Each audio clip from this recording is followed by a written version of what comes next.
Everyone, welcome to Cursed Ones 401. This is another part in the series where we learn about the full lore of the Cursed Ones. We just came off of what is probably going to be the longest episode yet, and then we might immediately transition to maybe the shortest.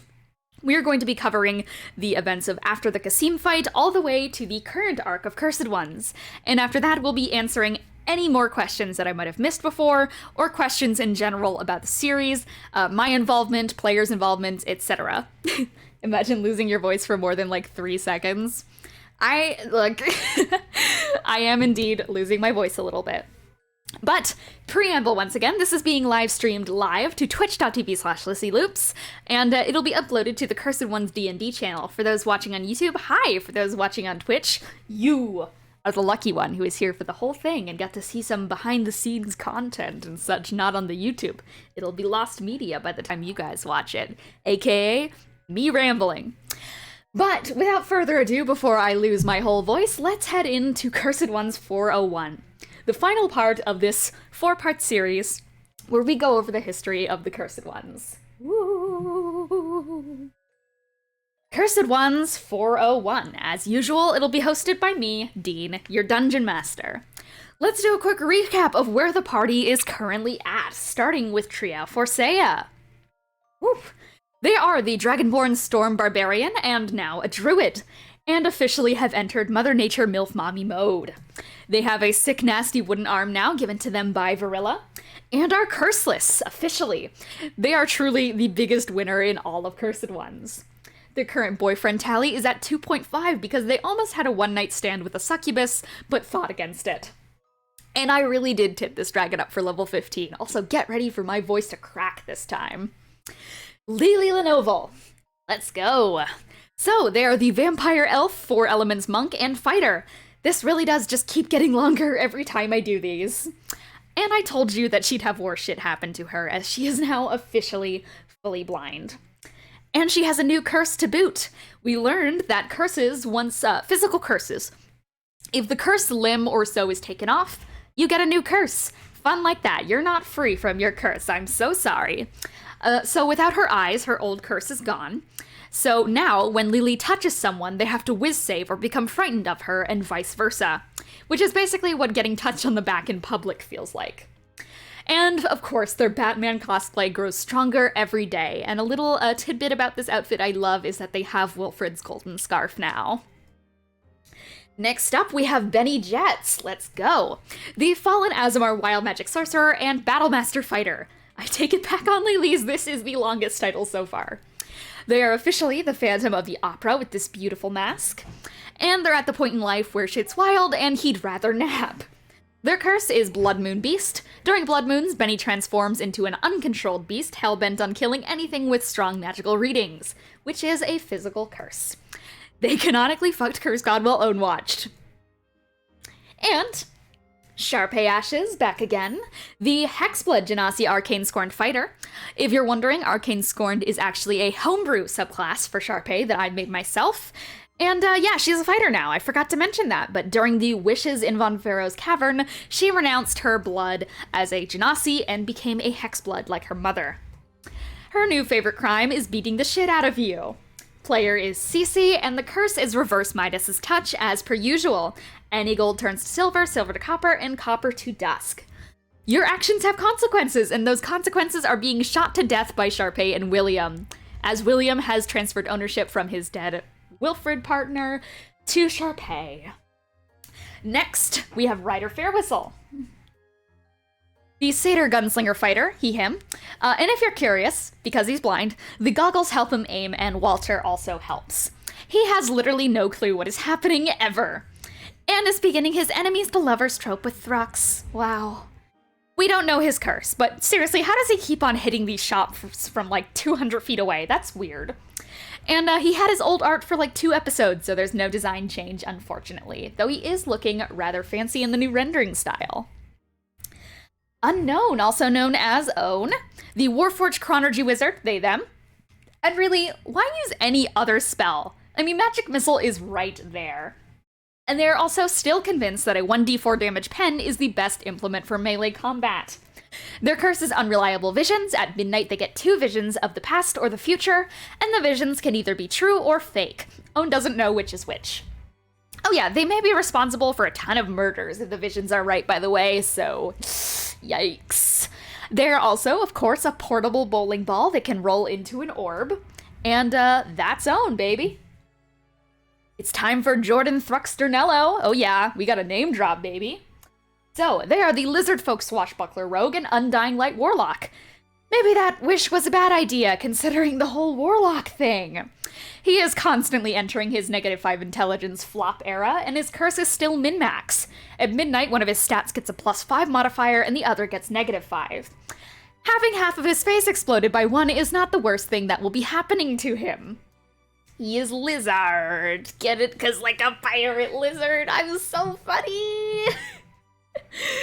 Oh, but it's time to pick off where we left off, which is the stolen kids. So, Barilla gave some vague god wisdom and told the party to go to the waterfall. So everyone please call the waterfall Twitter account at the moment because there is something behind the waterfall. If you're curious, the waterfall is located at Lily's old monastery. This is where we get Lily backstory reveal part 3. We learn that Lily was born on the island of the elves, a forgotten country. Genesis attacked the country, which caused Veldrin Volar to relocate all of the elves to the Feywilds. During this relocation, Lily was stolen by Own during the conflict, and in her casket, she was set to sea. That is incorrectly spelled. We're gonna avoid it. We also learned that Own might have killed Lily's parents. Let's not think about the implications of that, and instead, let's talk about one's fucked up base.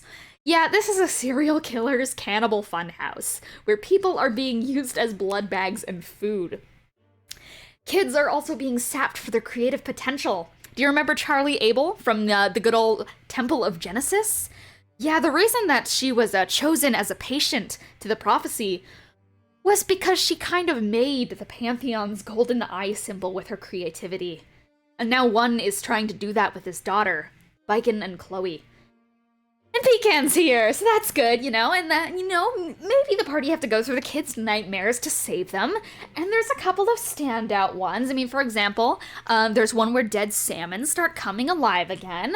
There's a monster under the bed, the classic kid stuff. There's warfare that claims the lives of their parents in brutal, bloodthirsty combat, the likes of which a kid 5 years old should never witness. There's loud noises and heights, which are very scary, and I still hate them to this day. There's struggles with accepting your gender identity when There's struggles with accepting your gender identity when society itself seems to reject it no matter how you try to follow its rules.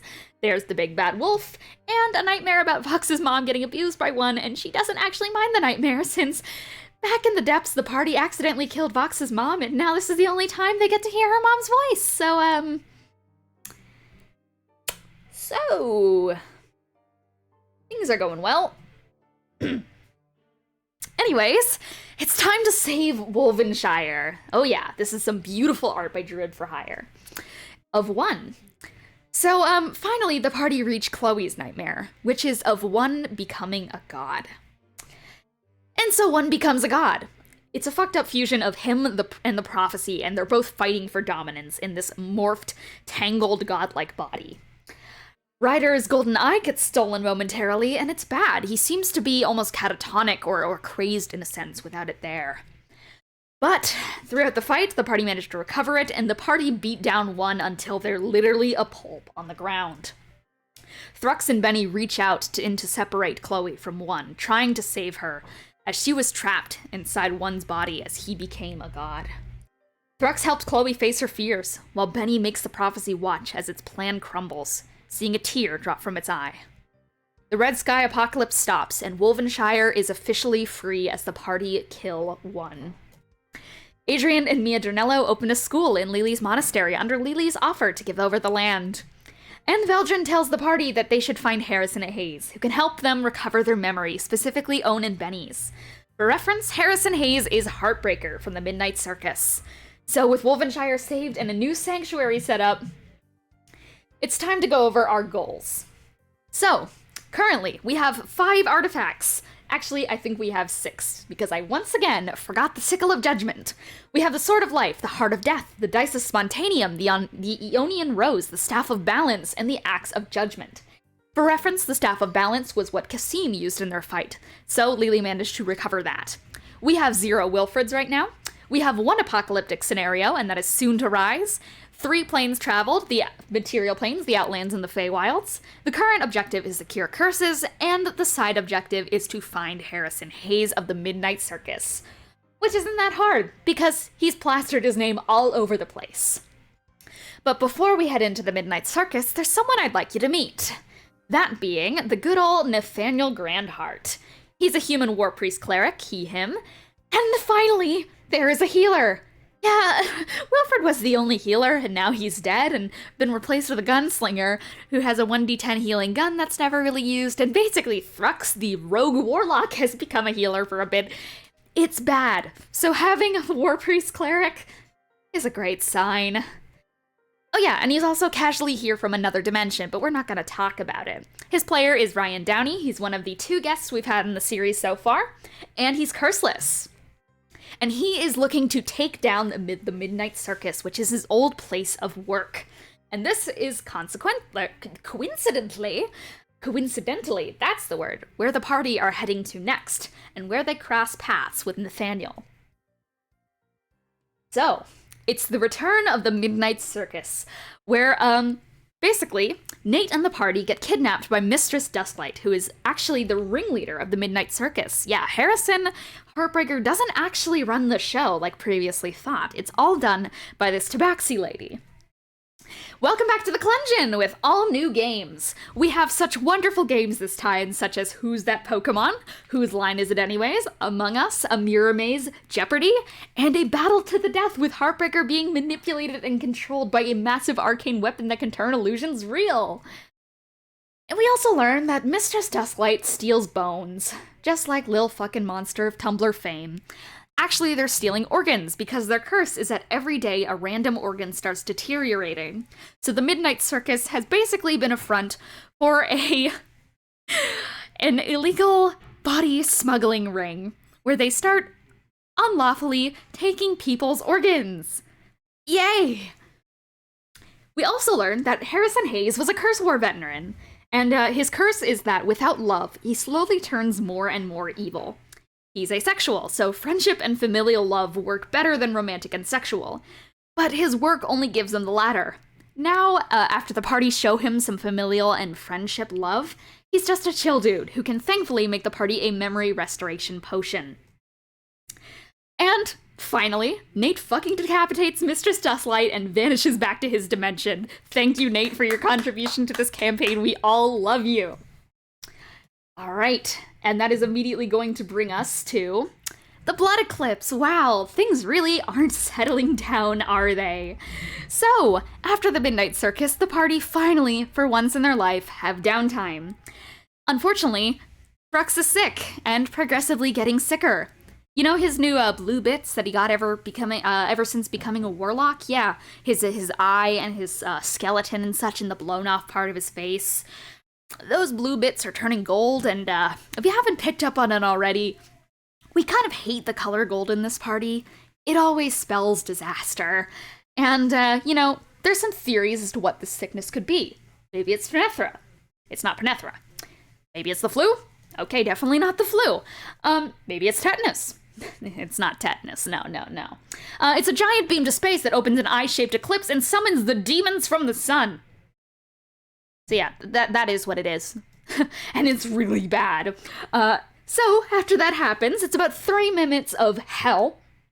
And as the party fend off a creature made of worms that is trying to assimilate Thrux and bring him to fucking heaven or something, the party are brought to trial and are almost convicted of being in a conspiracy to summon Curse God again, which is, the complete opposite of what the party are trying to do. Though they do have Genesis released, so I guess that's up in the air, actually. Also, Thrux is now hearing voices from Ryder's special eye, which is, just not good. Whenever he tries to talk about it, he takes a lot of psychic damage, so obviously it doesn't really want Thrux snitching on it. And of course, just before you thought that things couldn't get any worse for the party, Kelsey, Sharpay's fiance, goes missing right before her wedding. And the party think the culprit is Cornelius, who is also missing. But things get even worse because it's time for the worm takeover. Oh yeah.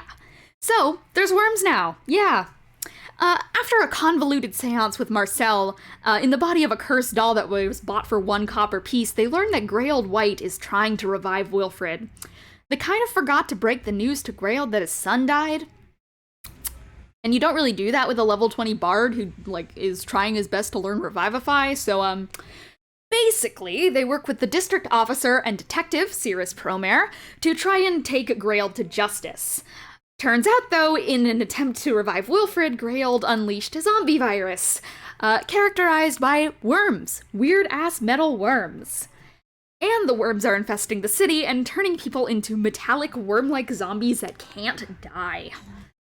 Greyld might have killed Lady Carmina Marigold, who is also the demigod of death, because turns out, yeah, you remember that whole red sky apocalypse thing? Actually, no, you remember the blood eclipse? Yeah, it just happened a second ago. It depowered the gods for a night. So, Greyld had the opportunity, the means, and the motive. So, things are bad. And as you can see by the black screen, that's all that's happened recently. And that's where the party currently is. They're actually on their way to Carmina Marigold's manor to face Greyld White. Ooh. So, that's the end of the slideshow, man. We got the Cursed Ones 101. All done. All the way done. I can't believe that we've done this. Thank you all for joining me here today. It really does mean a lot that so many people showed up. And you know what? Before we end this off, despite the fact that my voice is dying, we're going to do some lovely Q&A questions once again. I'm going to go over the final questions in my own server from my players. But here's the time where anything previously in the series is fully open to be questioned about, because now everyone's up to date and we all know everything. So, woo! So, while questions maybe come in, I'm going to read the rest of the questions I haven't been able to answer yet from my players in the server that we're in. Okay, so, what was the world like pre-Curse War? That's from Egg. Unfortunately, I don't think I can answer that one yet. You'll see. But another question. What is the most popular form of entertainment in Ethos? Easy answer is music. Music is very integral to the Cursed One's lore. Though, curiously, actually, I believe it was revealed in the Outlands that Genesis created music. So, but that's never really been brought up again, so we're not going to talk about it too much. But festivities and music festivals are the most popular in Ethos. There's a lot of bards scattered around the place, though they're very low level and mostly just playing sea shanties. But there's a ton of musical importance in Cursed Ones, though theater is also very important, as are fighting sports. Brooks is always more of a book fan. Yeah, there are definitely a lot of books too, but mostly music is more indicative of the current times, because with music you don't people don't really have to think about stuff, and in the current climate of Cursed Ones, people don't like thinking much, because thinking could mean curses, so it's bad. What are the most active religions? This is also from Eggabooha. The current most active religions are the people who just generally worship the letter gods. So those are just the celestial worshippers. There are also the Church of Solaris. Those people worship the sun. That's also where the Festival of the Sun from the first part of the campaign came in, and the Church of Solaris is rather important right now, as they have some information for Thrux about why he's been beaming to space and causing eclipse, because turns out that happened before to someone named Wilfred Strauss, who is the person who gave Wilfred his name, basically, and was previously part of the Radiant Roses, but was turned into a strange demigod and had to be killed because he turned evil for some reason. And Threx is getting some similar symptoms to that, so, yeah, Church of Solaris is kind of important right now in giving some answers to that. But besides that, there's Torm. There's Torm, he's a very popular god. There are a lot of worshippers of Varilla. There is the Church of the Hunt, which are people who worship hunting, gathering, and mostly worship instinct. There are actually mostly churches for every single letter god that are specialized, but some people who worship Ethos God mainly have full churches for all the letter gods and worship them all. But some people prefer just worshiping Spontaneum and doing drugs all day. Other people like worshiping Instinct and just hunting in the woods, getting on all fours, and doing werewolf roleplay. Yay. Also, sorry for the background noise, but it's okay. Let's see some other questions. A bit of a more meta question. When Cursed Ones ends eventually, do you have plans to use the location again or start over from scratch? Ooh, this is a good question. Man, I think, honestly, I think that Cursed Ones is such a self-contained story, that I've thought about it. Trust me, I've thought about it. But I don't know where it would go after the end goal of the series is completed. I have ideas, but I'm not sure.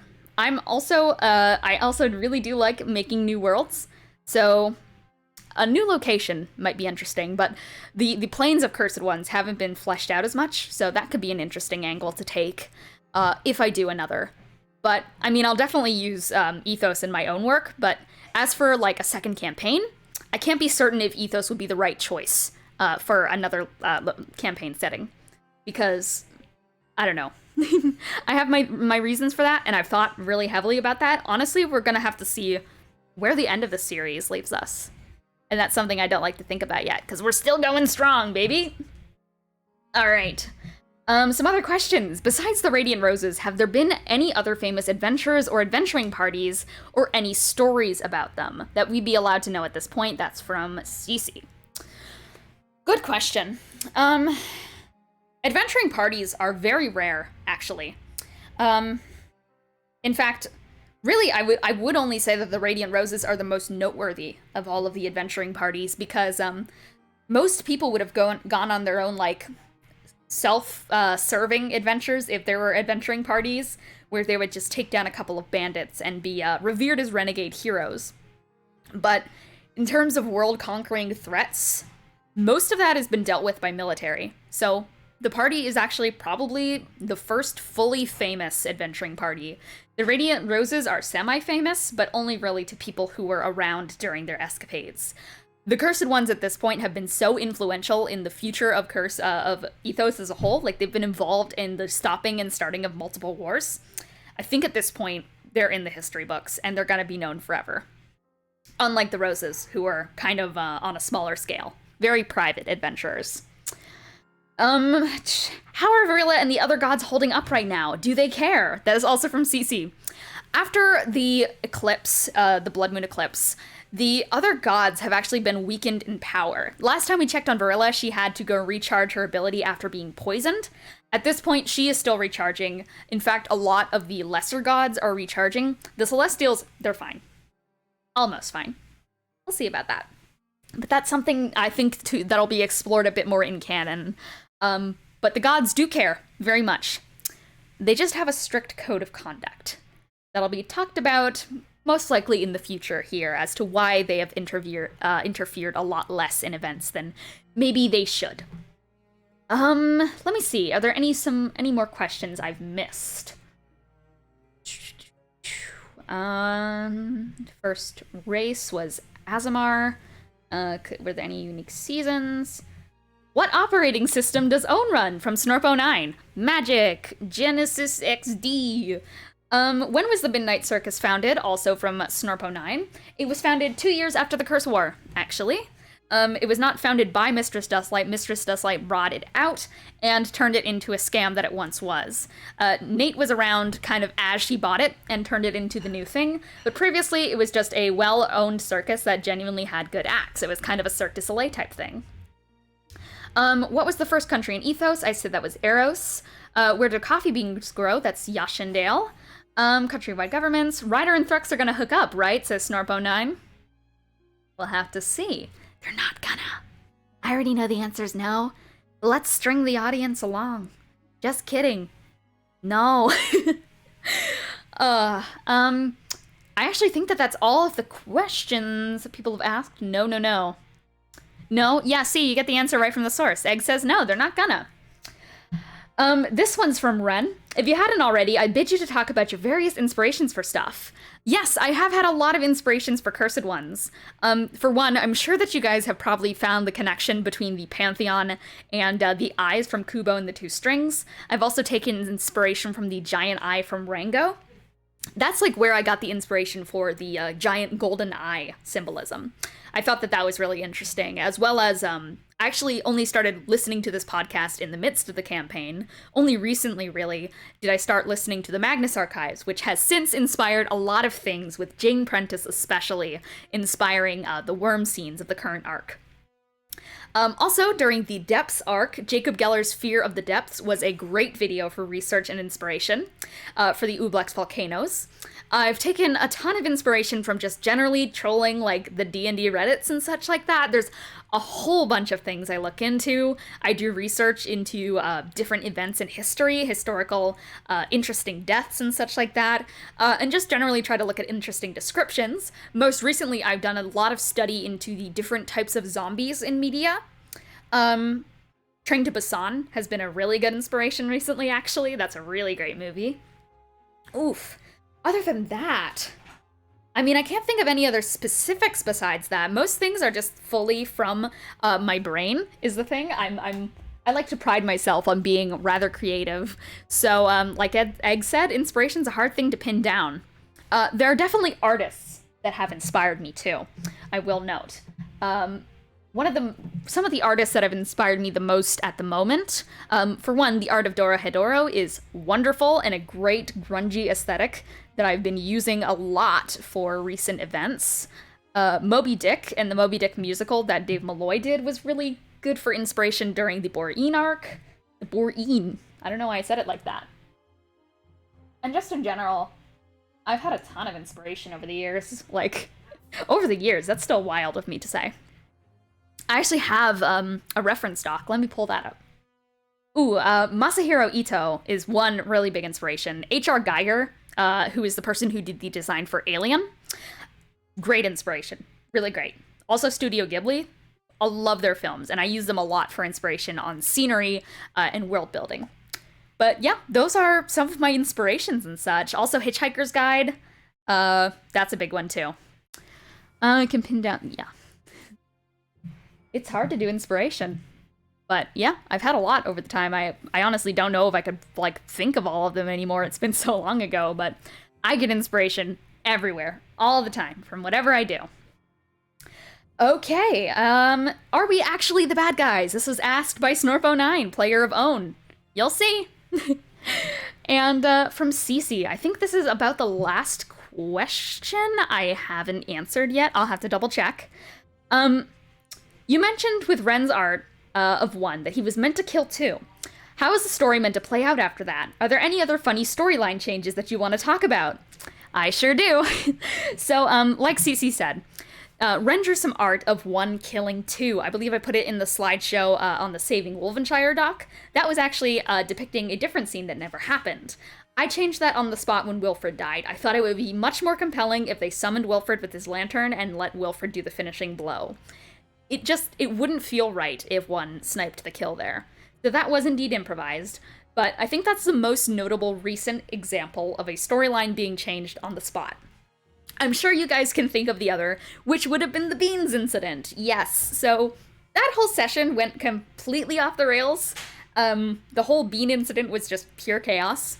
And during the midst of that, I had to improvise almost the whole thing. Originally, the party was supposed to just generally free Zafrina, take the Emerald Dragon, and go into the midst of the war to try and do negotiations on both sides. They were to be running back and forth between outposts, talking to the generals and trying to get them to calm down. This didn't happen! Instead, Bean saved the day. So I think that's, Ooh, I will definitely answer that question in just a moment.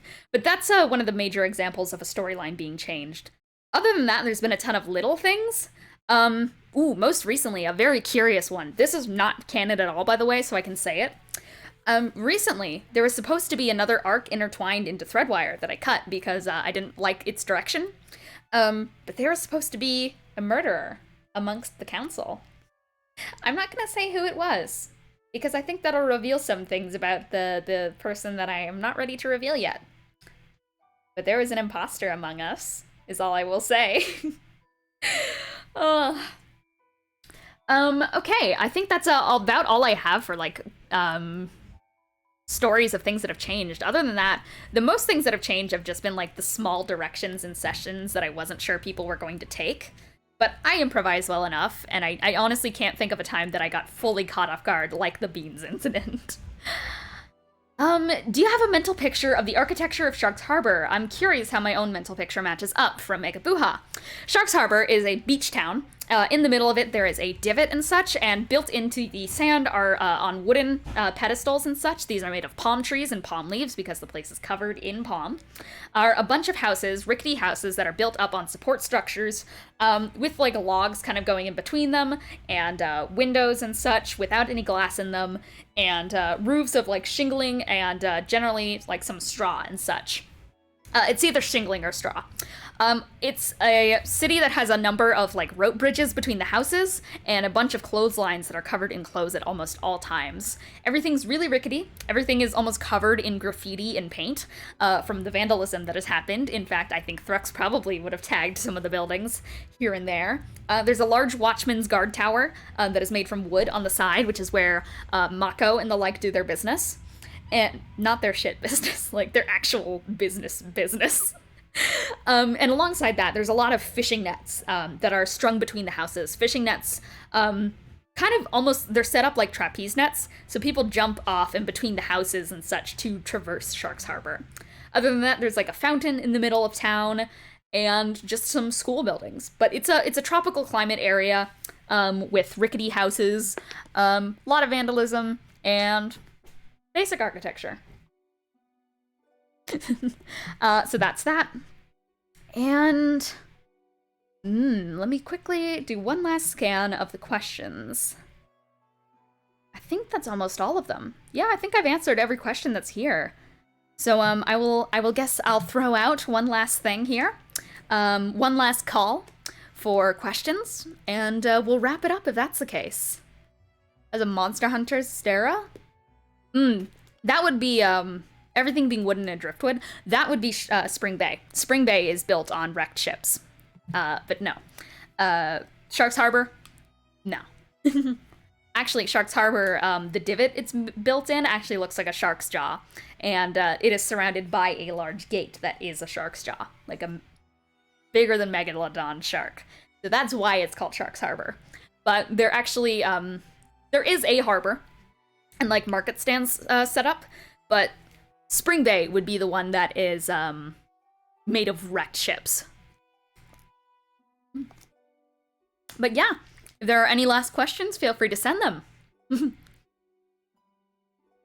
I will just be sitting here, looking pretty.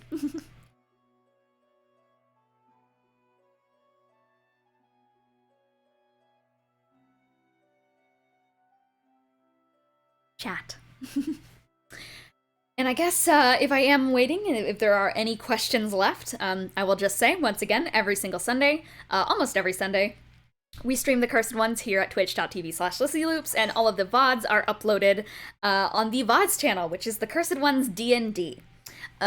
Basically, if you're following the Twitch but haven't seen the YouTube, go check that out. If you're following the YouTube and haven't seen the Twitch, go check that out. And if you're new in general, welcome. And thank you all for tuning in today. You think you're the only one here, Egg? That's okay. Well, if that's the end of the questions then, I guess we can round it off here.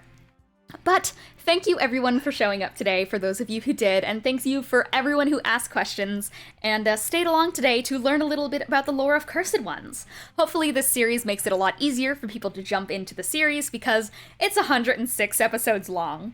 Likely I'll be giving an update to this once we hit the next level, so there'll be a little stream for Cursed Ones 501 and 601 when the campaign is over, as well as, I think, a full recap of the series once it's over, with hopefully some interviews from the players. I think that would be fun, don't you? But that is a long time from now. For now, I suppose I will give my closing remarks, which is tune in next week for more Cursed Ones, and if you're watching on the YouTube channel, thank you for watching, enjoy your day, bye!